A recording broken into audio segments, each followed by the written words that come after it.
Hi everyone.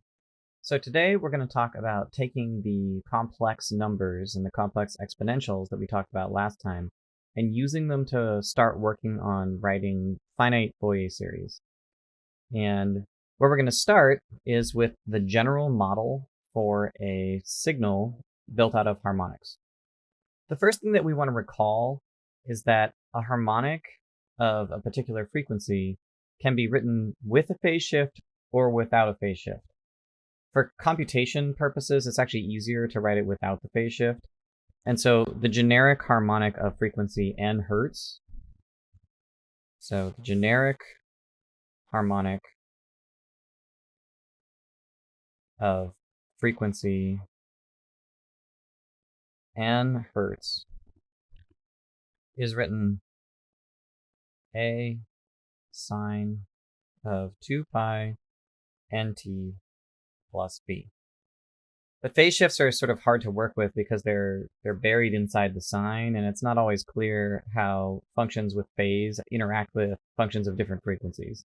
So what we can do is we can write this instead in the expanded sine cosine form as, let's say, an sine of 2 pi nt plus bn cosine of 2 pi nt. And these things are equivalent to each other. Okay, so the generic harmonic of n hertz can be written either as a single sign or as a combination of sine and cosine. So what we're going to do is we're going to take some of these and we're just going to pile them up into each other. So a finite Fourier series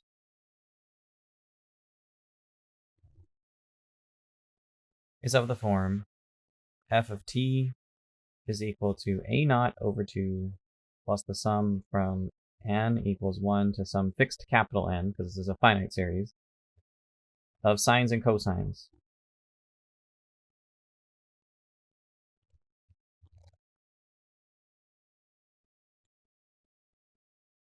And so what we're doing here is we're taking all of the frequencies between n equals 1 and n equals capital N, and we're adding them up in varying proportions based on the an and bn, which determine the amplitudes.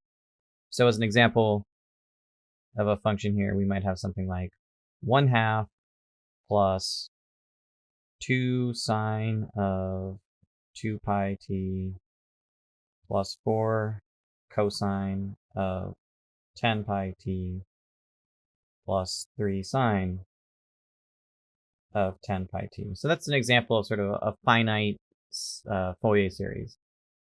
You could plot this and it would end up having a total frequency that was related to the fact that we have a function of frequency 1 and a function of frequency 5. So this is at 1 hertz and these two pieces are at 5 hertz. So there's a couple of questions you might have already, which the first one is why a naught over 2? And that's going to be mathematically justified after we convert over to the complex setup. It's just for computational convenience, we want to think about the a naught term as being divided by 2. All right, and the second question might be, okay, well, how do the complex numbers come into play here? So we're going to remember what we picked up in the section about complex numbers, which was that we could write down cosine of 2 pi nt as a sum of complex exponentials, e to the 2 pi nt I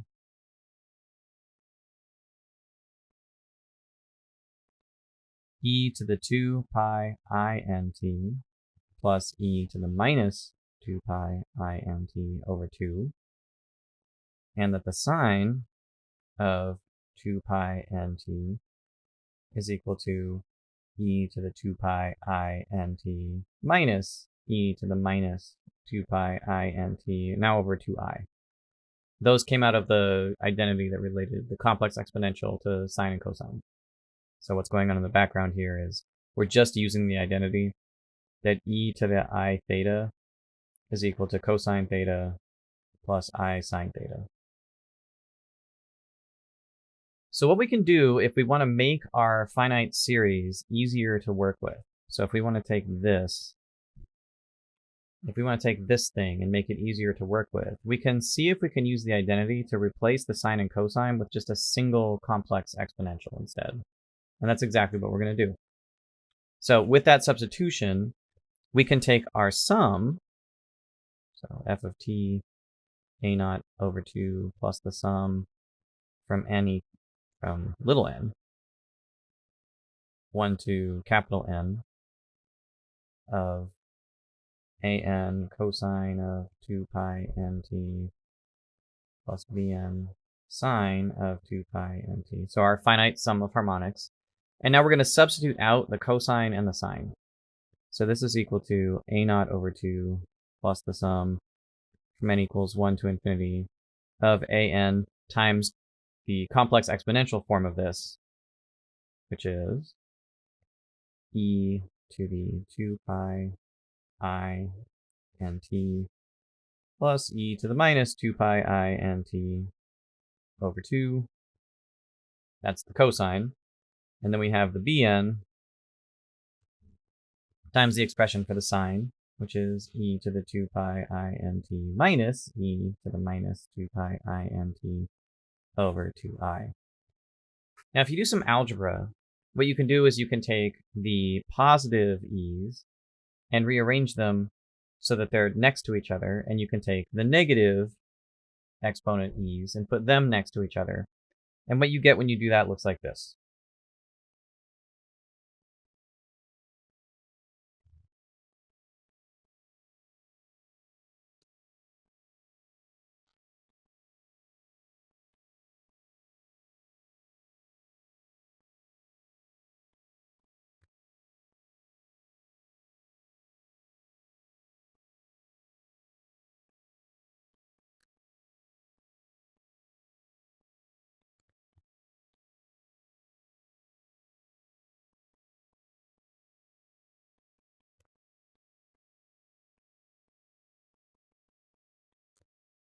All right, so the sum here that we've gotten has a piece that collects up all of the positive terms and a piece that collects up all the negative terms.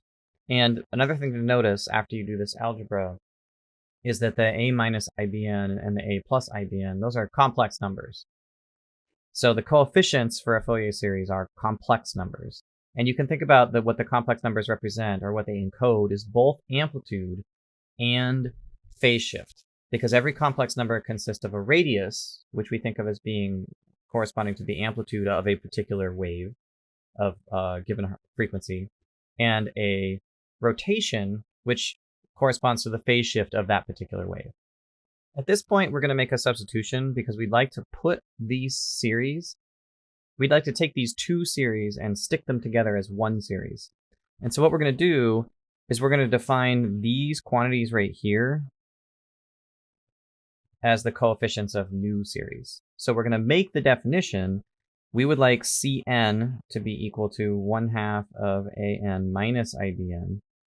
And we're going to say C minus n is going to be equal to 1/2 of an plus IBN. Because with that substitution, we're going to be able to break this into two series with the ultimate goal of gluing it all back together again. All right, so where are we at?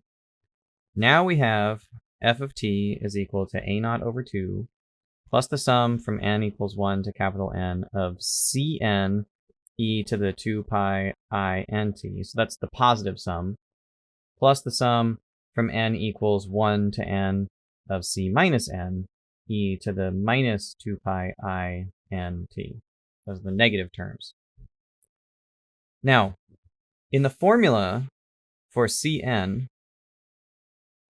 we wrote that this was 1/2 of a naught minus IBN. And to put this together as one sum, I'm going to have to deal with as a naught over 2. And now it's going to be clear why I chose to write it as 1/2 of an a naught. So what do the zero harmonics actually look like? For n is equal to 0, the n equals 0 terms for the original series should look like a0 cosine of 2 pi 0 t plus b naught sine of 2 pi 0 t. That is, this term isn't there because the sine of 0 is 0. So all of this first harmonic is just a naught. So what that means is that we could write C0 is equal to 1/2 of A0, and then that would fit the same pattern. Okay. So the final step, after noticing that we are consistent, that the 1/2 A naught actually fits in the pattern for Cn, so this matches in the pattern defined by this formula that we originally just defined for n is equal to 1 and above. Now I can put the entire series together. So all of this all together is going to be equal to the sum from little n is equal to minus capital N to capital N of Cn e to the 2 pi I n t. So the negative terms are taken care of by the fact that our index now runs from minus n to 0. If you want to see where that came from, all we've done is we've taken this second sum and we rewrote it as the sum from n equals minus 1 to minus n of Cn e to the 2 pi I n t. I can take the negatives out by moving them over into the index. And with that substitution, we get our final form for the finite Fourier series, which is this guy right here. And this is significantly easier to work with than the same sum expressed in terms of sines and cosines. So the upshot of this computation that we've done is the following. I can think about a function that is built out of basic harmonics as being in terms of sines and cosines.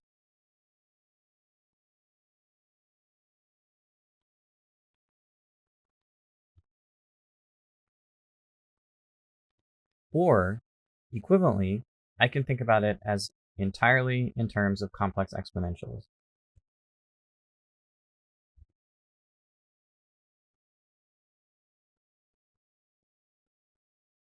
And this is the preferred form.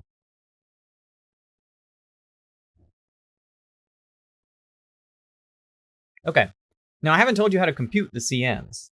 I just told you that if I have a generic harmonic function, that I can rewrite it in terms of these complex exponentials. You might wonder how we can get away with having complex coefficients and what that represents, because these CNs are complex numbers.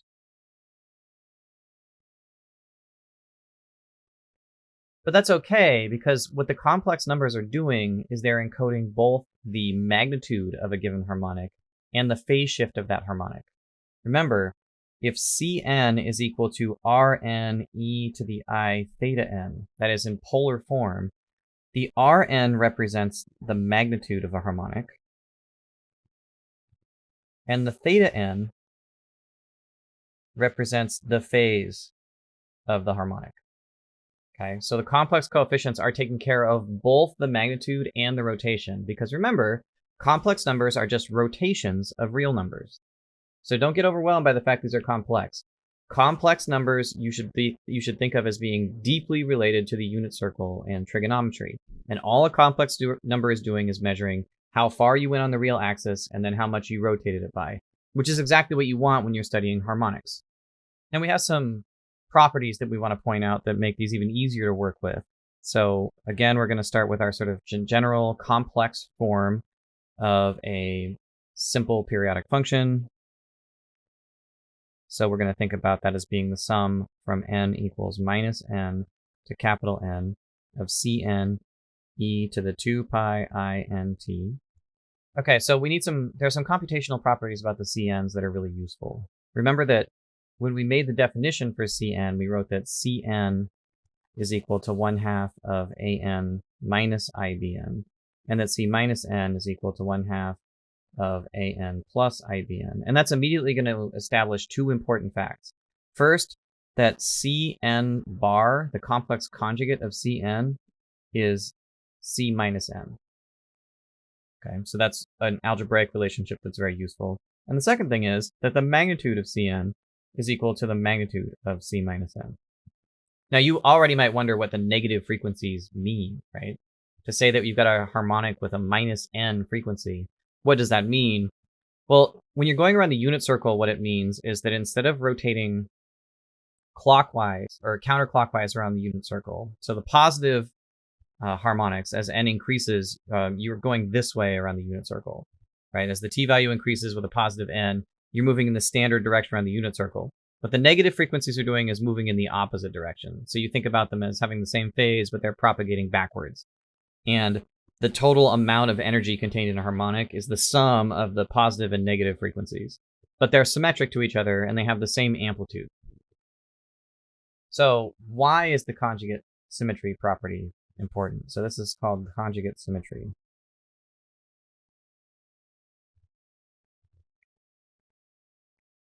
Conjugate symmetry is actually what makes sure that the signal that comes out the other side of this is a real signal.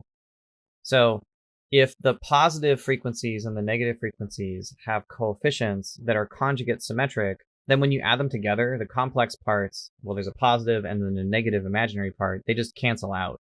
So in particular, what you mean is if you take Cn and you add it to C minus n, because they're conjugate symmetric, the imaginary parts just vanish. Okay, so the conjugate symmetry is what gives, or what makes, f a real valued function. Sort of in the same way that roots of a real polynomial, if they're complex, are conjugate symmetric.